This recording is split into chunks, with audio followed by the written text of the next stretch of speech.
Cambiamos ahora al tema de la inversión pública y APP. Nos acompaña en la moderación José Ramón Icaza, presidente de la Cámara de Comercio, Industrias y Agricultura de Panamá. Recuerden que pueden interactuar con nosotros a través de las redes sociales utilizando la etiqueta Unidos Podemos.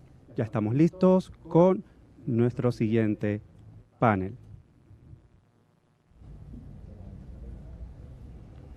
Bueno, buenos días a todos y gracias a todos los que nos acompañan.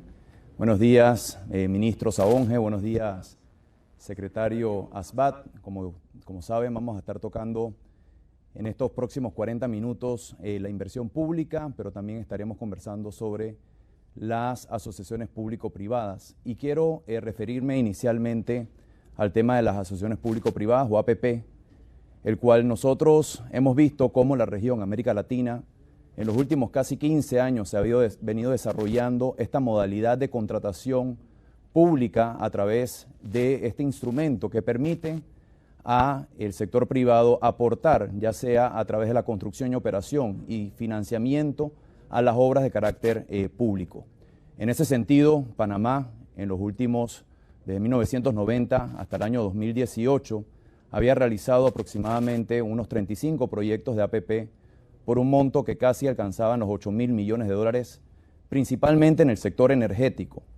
Y esta ha sido una herramienta que los países han venido realizando en los últimos años. Hemos visto cómo los países con mayor inversión a través de APP han logrado materializar sus proyectos, como lo es el caso de Chile, el caso de Colombia y el caso de Perú, lo cual presenta una gran oportunidad para Panamá poder en los próximos años utilizar esta herramienta como instrumento para poder lograr las inversiones públicas que tanto se requieren en este momento en el país.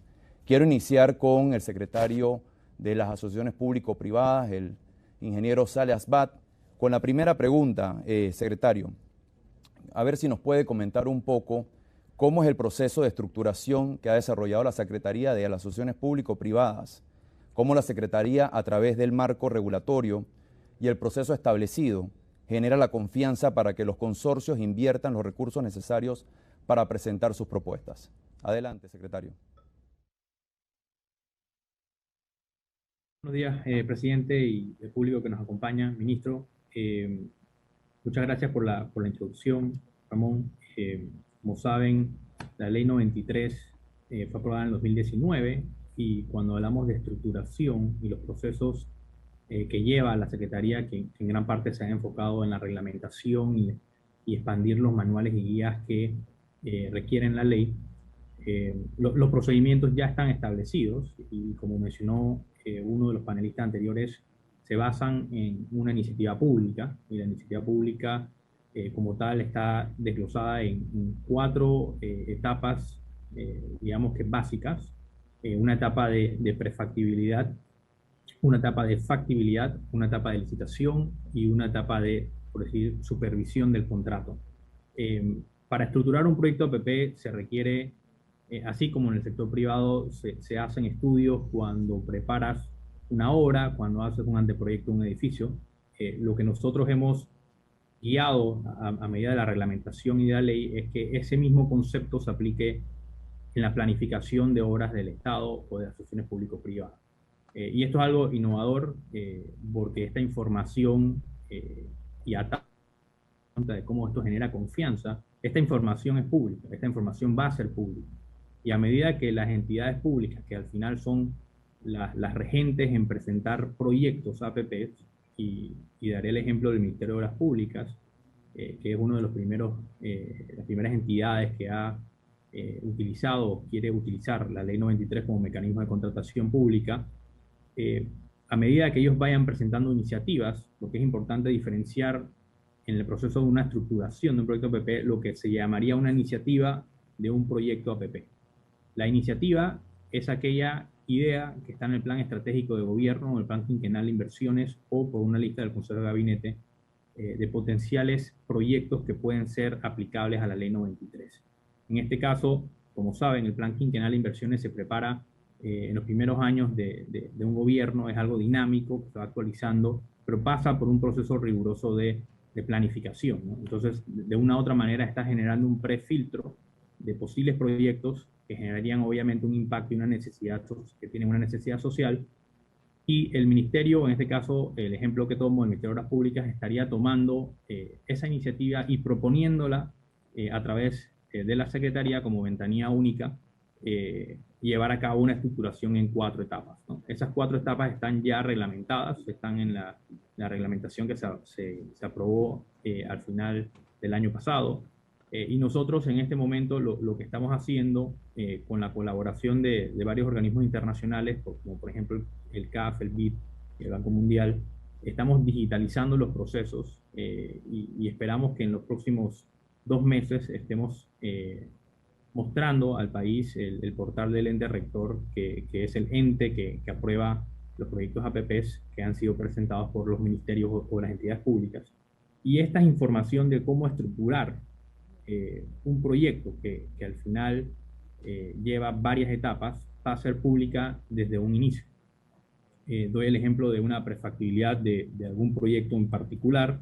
Se genera un informe técnico de prefactibilidad y ese informe técnico de prefactibilidad se publica una vez el ente rector ha hecho su revisión.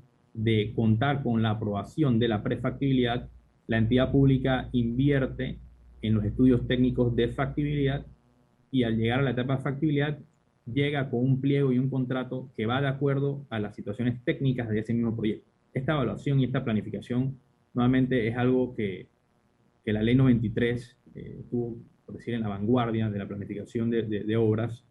La va a hacer pública en este portal del ente rector y esto va a generar, en mi opinión, en la opinión de nuestro gobierno, confianza a los consorcios, a la empresa privada, a la ciudadanía de los proyectos que se están presentando, porque también dentro de esos informes se hablan de 7 elementos de elegibilidad mínimos que deben ser sustentados por las entidades públicas. Esta sustentación ya se vuelve un intercambio entre la entidad pública y la ciudadanía, porque lo que se está haciendo es explicando las razones por las cuales el proyecto es necesario y cómo se van a estructurar. Mencionó José Ramón esos 7 elementos que son el análisis social general, un análisis de costo-beneficio, la propuesta de distribución de riesgos, los indicadores de servicios, un estudio de sostenibilidad y factibilidad, un análisis de aspectos legales y un análisis ambiental preliminar. Estos son criterios mínimos que debe tener este informe en 2 etapas, tanto en prefactibilidad y factibilidad, que deben ser sustentados ante la Secretaría y al ente rector para su aprobación. Dentro de esa sustentación y también con un espíritu de planificación, la Secretaría como ventanilla única, como entidad coordinadora, porque la Secretaría no es una unidad de ejecución de proyectos y tampoco es una unidad de creación de proyectos, es una unidad de coordinación. Estamos digitalizando todos los procesos de manera de que esta estructuración, cuando llegue a la Secretaría, también se comunique con el Ministerio de Economía y Finanzas. En los casos donde los proyectos sean cofinanciados y requieren algún tipo de disponibilidad presupuestaria, se puede hacer a través de esta ventanilla única un solo proceso de no objeción que luego pueda proceder al ente rector. Lo que nosotros nos hemos dedicado es a elaborar estos lineamientos, estos procedimientos, estos manuales que simplifican, por decir, los pasos a seguir que dicta la ley y que dicta el reglamento. Y aprovecho el momento para comentar, Ramón, una pregunta que hizo un panelista anterior sobre el tema de iniciativas privadas y creo que es oportuno atenderla en esta pregunta, porque la pregunta es cómo se estructuran proyectos. No, se estructuran proyectos con las entidades públicas ven su cartera, analizan cuáles pueden ser susceptibles a APP, se genera una iniciativa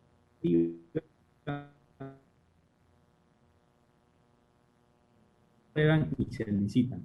En el caso de una como se ha visto en muchos países, y atendiendo un poco la pregunta, muchos de estos países que ya tienen iniciativa privada, incluso se hizo mención al canal, el canal adoptó esta reglamentación hace un par de años, no era algo que tenían, digamos que vigente hace 10, 15 años, sino es algo bastante reciente.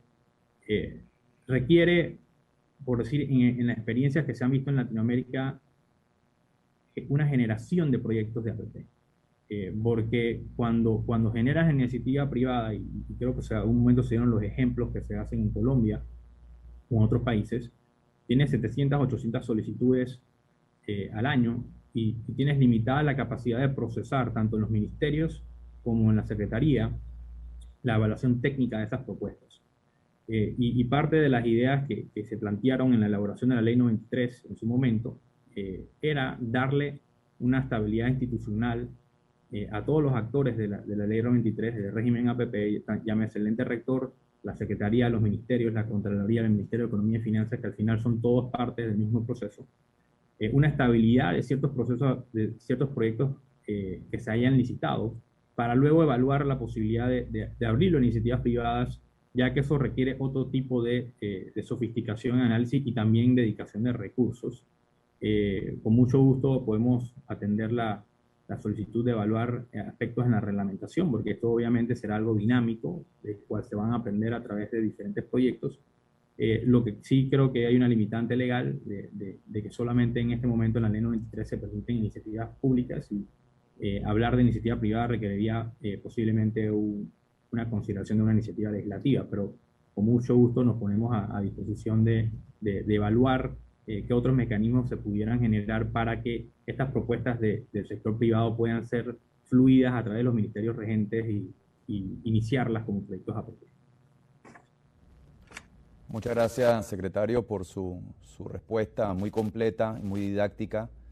Y ministro Sabón, que usted formó parte de la discusión de esta Ley 93, la cual fue aprobada en septiembre del año 2019, y ha tenido oportunidad, a través de la cartera que usted administra, de ir estructurando lo que son los primeros proyectos de APP que seguramente nosotros como país estaremos licitando, Dios quiera que este año.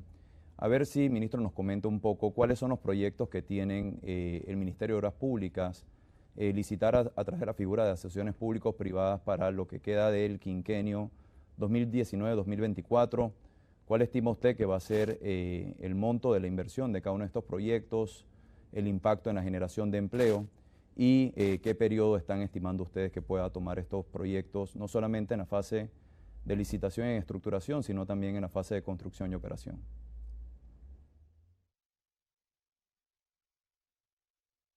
Casa, sí, y también tengo que admitir pues que en esa elaboración de esta ley no solamente fue una redacción pública, sino que se hizo también en conjunto con gremios de asociaciones privadas, de la empresa privada y también con multilaterales. Es decir, esta ley pues recoge, las mejores prácticas de muchas leyes de la región, porque realmente nosotros teníamos ya pues bastante tiempo en el que necesitábamos adecuar nuestra ley de concesiones original y transformarla en una ley de asociaciones público-privadas, pues que tiene un espectro más amplio de acción.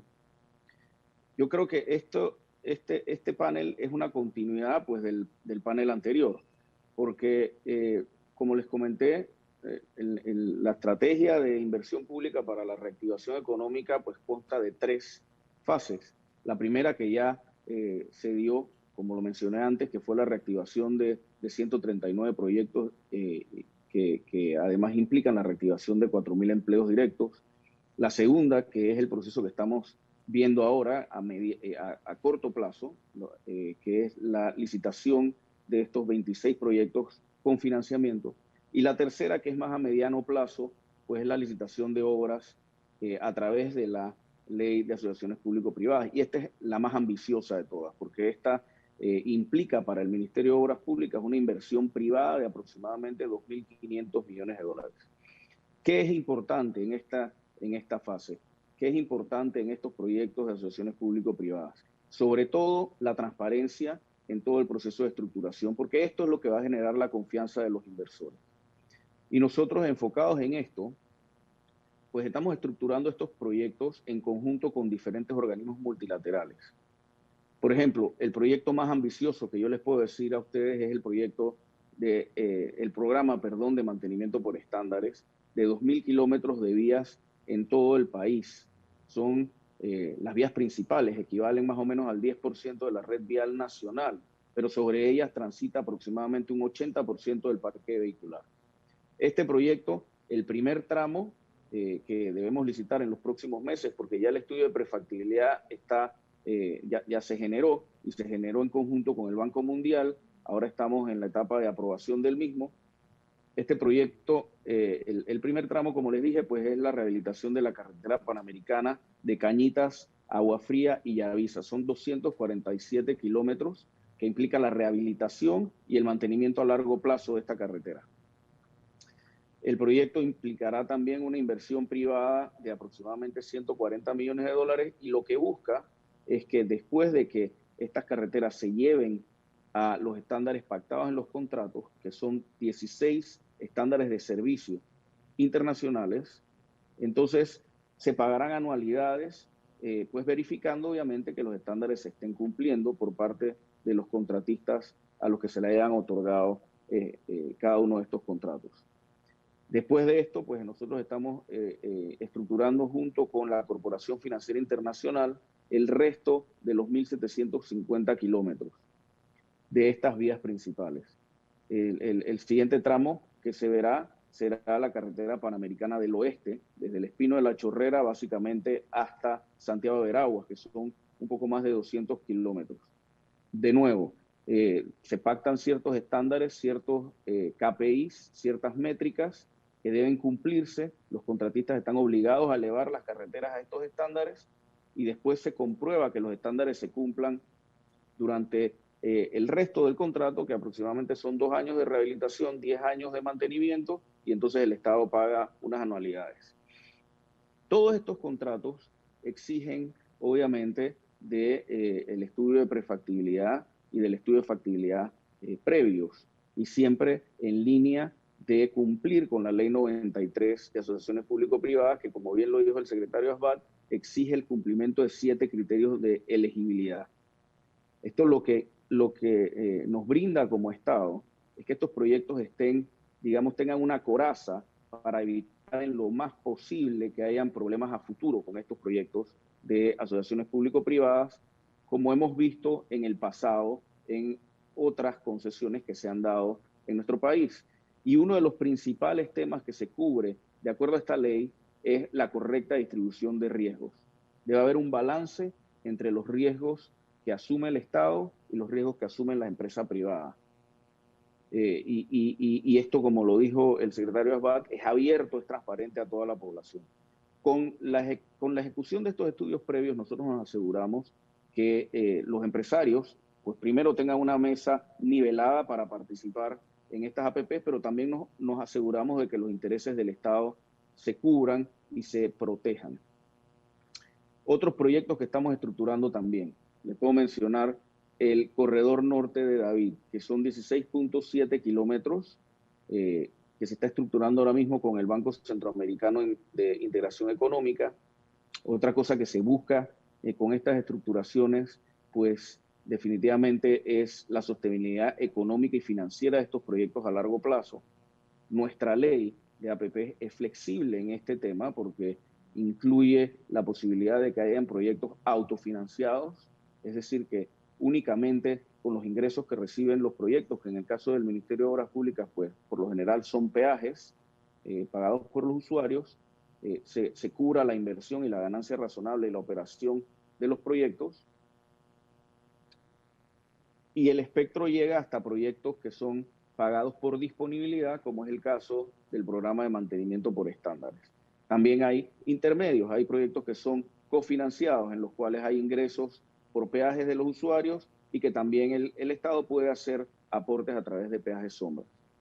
Estamos estructurando también con la Corporación Financiera Internacional lo que será la autopista costanera, que va desde el área de Panamá Pacífico en una primera fase hasta Puerto Caimito, pero este análisis que estamos viendo con la Corporación Financiera Internacional, con la cual ya tenemos el contrato para la etapa de prefactibilidad pues firmado y andando, esta autopista podría llegar incluso hasta el sector de Sajalices, dando una opción alternativa de peaje a la carretera panamericana, que como nosotros sabemos, pues en cada uno de los pueblos por los que pasa la Panamericana, esta carretera se vuelve una vía urbana.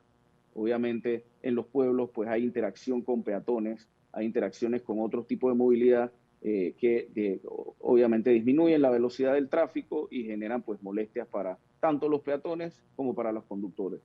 Entonces estas alternativas que estamos viendo pues son carreteras de peaje que además lo que buscan es proteger de cierta forma las economías locales de estos pueblos, porque es una opción tomarla, pero además una opción que tiene un costo. O sea que habrán usuarios de la carretera panamericana que decidan no utilizar estas carreteras de peaje y que puedan ir por la carretera antigua. Estamos también en la etapa previa y en las etapas en la etapa previa de aprobación por parte del CAF de la estructuración de las variantes de Penonomé, una autopista también de peaje de unos 10 kilómetros, y de Santiago, otra autopista de peaje de unos 17 kilómetros, esto con el CAF. El Banco Interamericano de Desarrollo nos está ayudando en la estructuración de esa carretera que les mencioné que va en la Panamericana, de la rehabilitación y mantenimiento de la Panamericana desde El Espino hasta Santiago de Veraguas.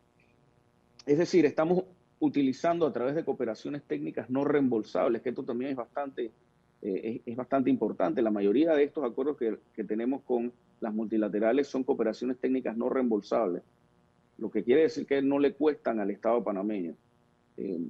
Estamos estructurando una amplia gama de proyectos que supondrán una inversión privada de unos 2.500 millones de dólares con la consecuente generación de empleo de más de 5.000 empleos directos y los empleos inducidos. De nuevo, nuestra estrategia como gobierno en este momento es a través de mecanismos creativos, a través de mecanismos que sean factibles desde el punto de vista fiscal para el Estado panameño, invertir en obra pública para generar empleos directos y reactivar nuestra economía.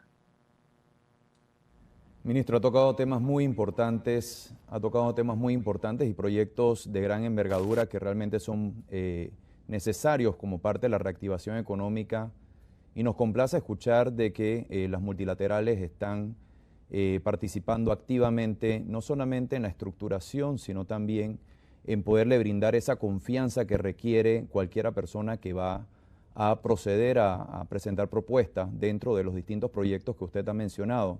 Y quiero referirme, secretario, precisamente a ese tema.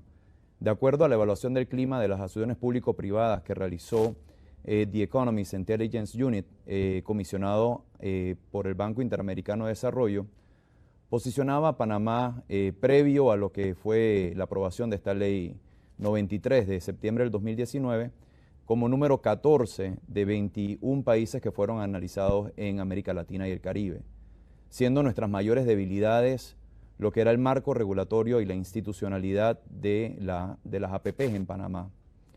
A ver si, secretario, ¿cómo usted siente de que esta ley, la ley 93, trae o fortalece esas debilidades que teníamos nosotros como país en cuanto al tema del marco regulatorio, en cuanto al tema de institucionalidad, y cómo se compara estas fortalezas con otras jurisdicciones que ustedes analizaron durante la preparación de la ley, que, como bien dijo el ministro Sabonge, fue un esfuerzo del sector público, pero también del sector privado, que trabajó y participó activamente en la aprobación de esta ley? Muchas gracias, presidente.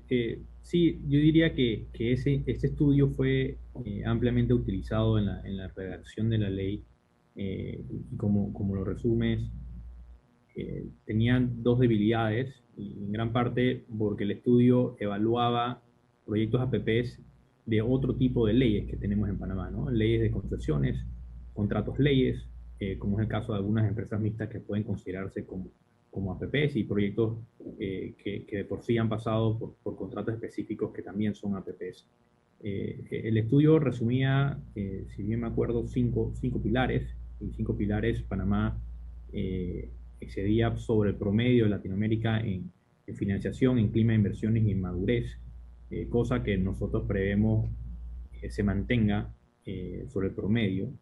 Y como bien menciona, las regulaciones y las instituciones estamos por debajo del promedio, y eso básicamente se refleja en un análisis comparativo. Cuando vemos las leyes en otros países, en casi todas en Centroamérica, en Sudamérica, incluso en países como en Canadá, en Reino Unido, siempre han existido entes revisores de los proyectos APPs. Y en la historia de la creación de APPs, siempre, curiosamente, se ha dado un análisis más estricto a los proyectos APP que incluso las mismas inversiones públicas. Y un ejemplo interesante de esto que fue adoptado en la reglamentación y también durante nuestros ejercicios de mejores prácticas internacionales es lo que pasó en Inglaterra con Partnerships UK hace muchos años atrás. Ellos crearon la metodología de evaluación de proyectos que fue tan sofisticada, tan metodológica, basada en planificación, que hoy en día el Treasury adoptó esa metodología y se utilizan hoy en día en obras públicas. Y creo que nosotros vemos en gran parte cómo la ley con la participación del sector privado generó también mejores prácticas comparativas que creó las deficiencias que se tenían en su momento, ¿no? Las instituciones que fueron creadas o fueron articuladas fue el ente rector de las asociaciones público-privadas, que es un revisor de las competencias que hoy en día tienen los mismos ministerios. Los ministerios hoy en día pueden sacar proyectos a través de ley de contrataciones públicas, pero lo que se está exigiendo ahora es sustentarlo dentro de un podio transparente y visible a toda la ciudadanía, que pasa por un comité de aprobaciones, que sería este ente rector compuesto de cinco ministros y el contralor. A la misma vez se crea una unidad técnica de coordinadora, que sería la secretaría, que evalúa que los reportes entregados vayan consistentes con la ley y la reglamentación, y a la misma vez en coordinación con otras entidades como el Ministerio de Economía y Finanzas, que tiene responsabilidades específicas en la ley 93.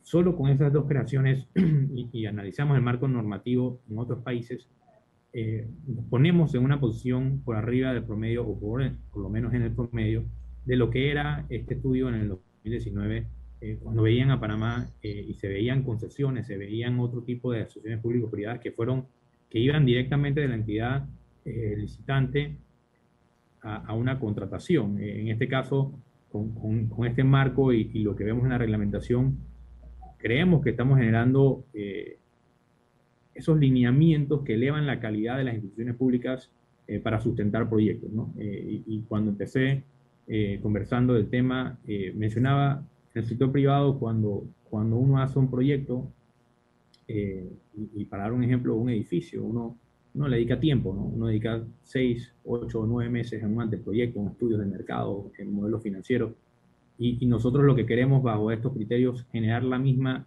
cultura dentro de las entidades públicas y del gobierno, y estoy muy seguro que a medida que avancemos, como esto será dinámico, pasaremos a también incorporar estas prácticas en las inversiones públicas, lo que hará que una sofisticación en los análisis que se hacen, de por qué las obras se hacen, hoy en día se hacen a través de análisis internos conjunto con el Ministerio de Economía y Finanzas, pero creo que para allá vamos, y sí creemos que con lo que se atendió en la ley y la reglamentación, estaremos en una mejor posición como país para atraer esas inversiones tanto internacionales como locales, porque como menciona el ministro Sabonge, gran parte de estas obras, por ejemplo, los 2.000 kilómetros de mantenimiento por estándar, una vez hayan sido presentados a la Secretaría del ente rector para su aprobación y se puedan volver proyectos APPs, son proyectos que realmente incentivan la construcción local. Son proyectos que pueden ser atendidos a través de empresas locales y bancos locales, que al final lo que va a hacer es generar la creación de empleo que todos buscamos. Indudablemente, secretario, el marco regulatorio a través de la Ley 93 ha logrado atender definitivamente aquellas deficiencias que fueron identificadas por este documento denominado Infrascopio, y consideramos también de que el clima de inversión en Panamá se mantiene muy robusto, al igual que la capacidad de conseguir estructuración financiera, sobre todo cuando lo vemos también de manera comparativa. Quiero referirme en este momento ahora a hablar un poco sobre las inversiones públicas y aquellas inversiones públicas más allá de las que está realizando este gobierno, hablar un poquito también de aquellas que venían de administraciones anteriores y que en este momento te hacen muy importante para lo que es la recuperación, reactivación económica que tanto esperamos. En ese sentido, ministro Sabonge, nos gustaría conocer un poco cómo se encuentra el proyecto del cuarto puente sobre el Canal de Panamá, proyecto que fue estructurado y fue licitado durante el quinquenio anterior y que el mismo en este momento se encuentra en una fase de revisión en la cual se está realizando un estudio para ver si se realiza un túnel, la línea 3 del metro. A ver si nos comenta un poco cuál es el estatus actual del proyecto, cuál es el monto de inversión que están ustedes en este momento analizando. De igual forma también entender cuándo podríamos ver lo que es el inicio de este proyecto y lo que tomaría su construcción. Gracias, José Ramón. Bueno, primero, a modo de informe, nosotros en estos 2 años hemos rehabilitado en todo el país aproximadamente 1.314 kilómetros de distintas carreteras en distintas provincias, lo que supone una inversión de un poco más de 1.000 millones de dólares, incluso en estos momentos de pandemia. Sobre los proyectos específicos que me cuentas, pues parte de los problemas que han tenido no solamente el Cuarto Puente, sino, por ejemplo, el corredor de las playas, con otros problemas distintos, es precisamente la falta de un análisis previo detallado de los posibles riesgos en los que podrían incurrir estos proyectos. El proyecto del Cuarto Puente, el principal riesgo que nosotros vimos era precisamente la interacción que tenía con la línea 3 del metro en 2 proyectos inmensos, pues que se iban a estar realizando al mismo tiempo, que suponían una inversión de más de 4.000 millones de dólares nada más en esos 2 proyectos, en los cuales los riesgos de un proyecto pues incidían definitivamente en la terminación del otro. Por eso, y analizando ambos proyectos con el equipo técnico del Cuarto Puente y el equipo técnico de la Secretaría, del Metro de Panamá, se decidió separarlos. Los proyectos están separados ya oficialmente. Esto implica que el Metro de Panamá pues ejecutará su proyecto completo sin el riesgo de que, por ejemplo, una terminación tardía del Cuarto Puente implicara que la línea 3 del Metro de Panamá no se pudiese culminar. Porque si esta situación se diera por contrato, le iba a costar al Estado panameño entre 5 y 7 millones de dólares por mes de atraso que habría que pagarle al contratista de la línea 3 del Metro de Panamá. Por eso separamos los 2 proyectos. El otro riesgo que tenía el Cuarto Puente, que es el que estamos viendo ahora mismo, era la falta de una estructuración financiera del mismo. Porque este proyecto se licitó y se otorgó un anticipo de 70 millones de dólares, pero no se estableció cómo el proyecto se iba a pagar durante su construcción. Simplemente se dejó establecido que se pagaría por el presupuesto general del Estado. Un proyecto que, de acuerdo a sus proyecciones, en algunos años se iban a ejecutar entre 300 y 500 millones de dólares. Para que tengamos una idea, el presupuesto de obras públicas de este año es alrededor de 300 millones. O sea, que si este proyecto se ejecutaba de la forma en que estaba planteado, el Ministerio de Obras Públicas no habría podido ejecutar más nada, ni siquiera labores de mantenimiento en estos 5 años, lo cual obviamente era inviable. Ahora, ¿qué estamos haciendo? Producto de que se separaron los 2 proyectos, el proyecto del Cuarto Puente sufrió un realineamiento que además, entre otras cosas, lo saca del puerto de Balboa, algo que implicaba pagar una indemnización al puerto de Balboa. Ahora ya no, porque ahora ya las curvas de diseño cambian una vez que ya la línea 3 del metro no está. Y el consorcio nos entregó recientemente, hace un par de semanas, los diseños hasta un 60%, que era lo que requeríamos para la aprobación de este nuevo alineamiento del puente. Estos diseños, desde el punto de vista técnico, están siendo evaluados. Desde el punto de vista financiero, nosotros le solicitamos al consorcio que nos diera una propuesta de financiamiento de este proyecto que fuera viable fiscalmente para el país, que fuera viable para el manejo de deuda soberana del país y además que fuera viable financieramente para que el proyecto se pudiese ejecutar. El consorcio nos entregó una propuesta, el Ministerio de Economía y Finanzas, dentro de sus capacidades, pues ha solicitado otras propuestas y en este momento las está evaluando. Nosotros somos conscientes de la importancia de este proyecto, no solamente por la solución vial, sino porque a corto plazo también es un importante generador de empleos y estamos pues definitivamente llevando adelante todas estas etapas previas para volver al proyecto viable. Sobre el corredor de las playas, por ejemplo, te puedo decir que el problema que tuvo principalmente fue una falta de evaluación previa sobre las afectaciones prediales. algo que nosotros, con la ley de APPs, estamos obligados a hacer. Habían destinados 20 millones de dólares para compra de servidumbres y los análisis y avalúos del MEF y la Contraloría superaban los 160 millones de dólares para este rubro. Y también para la reubicación de servicios y utilidades públicas, que habían destinados 39 millones y los análisis, los costos estaban por 89 millones. Es decir, como estaba planteado el proyecto, se volvía muy oneroso. Había que hacer una adenda de más de 200 millones de dólares, que en la situación en la que estamos viviendo, pues también era inviable. Hemos llegado a un acuerdo con el contratista para reducir el alcance del proyecto, algo que ya nos plantearon, ya se aprobó la disminución del alcance del proyecto y ahora estamos en los trámites de lograr la adenda necesaria para que el proyecto se empiece a ejecutar o se retomen las actividades lo antes posible. Ambos temas, ambas obras que son muy importantes para Panamá Oeste desde el punto de vista vial y de conectividad y para nuestra economía, para reactivar puestos de empleo, como te dije, están en una etapa bastante avanzada de su evaluación y esperamos que las obras puedan empezar prontamente en los próximos meses. Antes de que se termine el año, esperamos que estas obras puedan iniciar. Definitivamente que es importante la priorización de las inversiones públicas que vamos a estar realizando, al igual que es una herramienta muy favorable las asociaciones público-privadas. Sentimos nosotros que con este nuevo marco regulatorio, la Ley 93, se presenta una oportunidad y sobre todo, dado el clima de inversión que representa Panamá, no solamente por su valor intrínseco, sino también por la situación que se da en el hemisferio, resulta en una oportunidad para poder entonces seguir adelante en la inversión pública de nuestro país y poder generar esa reactivación que necesitamos.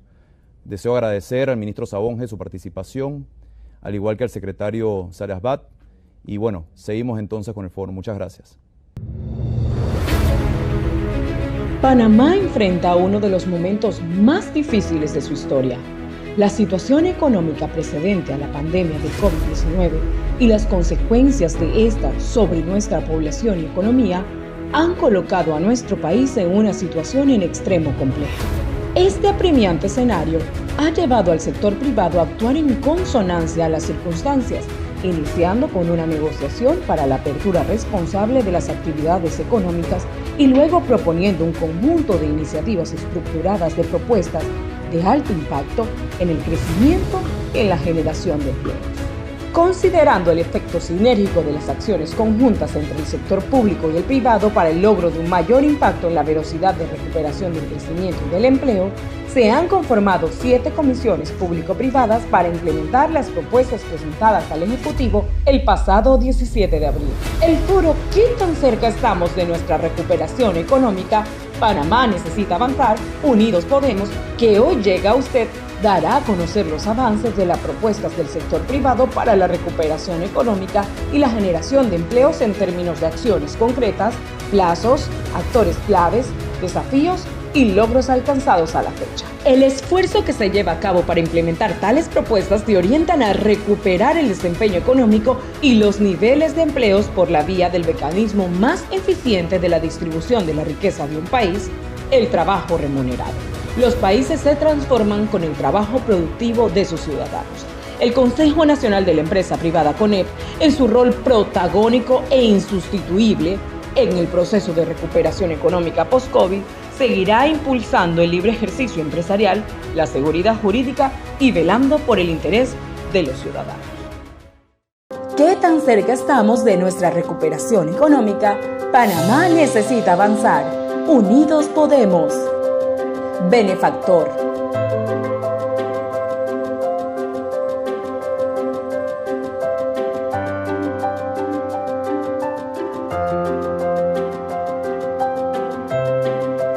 Patrocinador Diamante Plus. Patrocinador Diamante.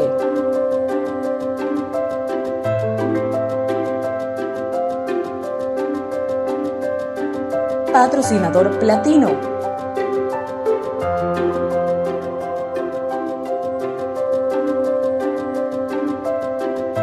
Patrocinador Oro.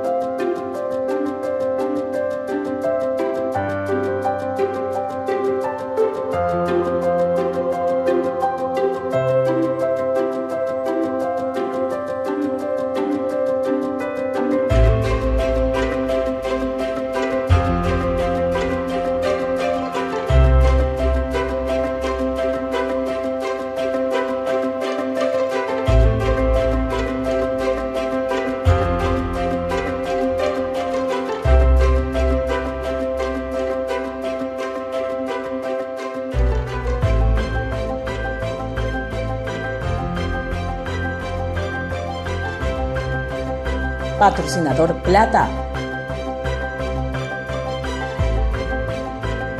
Producen